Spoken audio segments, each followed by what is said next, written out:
Shall I start and then maybe? Yeah, go ahead. Yeah, feel free. Yeah. I think it's important that we notice how our brain works. We immediately start saying, well, is it this or is it that? Uh, am I going to use this exercise to reach a result? Is it going to be fruitful? Am I going to waste my time or not? And so when the brain straight away goes into that categorization, in that separation of things, or it tries to evaluate, it tries to put a value on something. Is this good? Is this not good? Is this more or less good? um, all these methods, it's just if we go back to the desert, as we walk through the desert, of course, we can have our bottled water. We can try and maintain our temperature stable. We can try and breathe and, but ultimately, all of these may fail depending on how big this desert is, depending on how hot it is.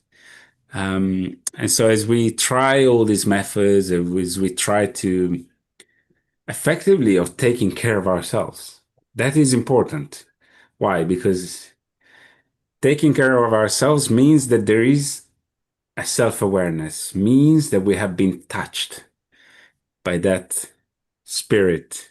Something is telling us that we can't just keep going through life as most of humanity. We have been blessed with that insight that we need to do something, that something needs to change in ourselves. Now, that fundamental change, and that's where the compatible and comparable comes in. So the fundamental change will not be brought about by any technique, by any method, by anything that the old consciousness does. So it's not by assuming a certain position, it's not by chanting mantras, it's not by, like pupils of the Golden Rosicrucians do, becoming vegetarian or leaving behind alcohol or, substances that affect our consciousness. All of this, nothing of this will turn the spirit to us. Nothing will awaken the spirit in us. Why? Because the spirit is there. The spirit is already awakened. It's us. We are sleeping. We are turning our back on the sun. And yet, all these can be useful.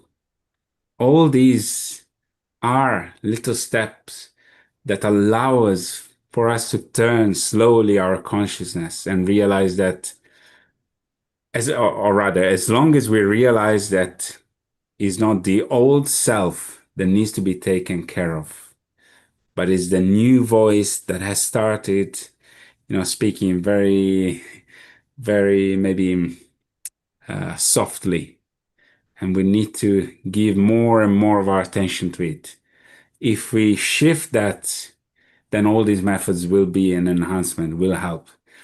But if these methods are just to maintain, to keep that old self, what we call I, at the very center of our life, then those are the very obstacle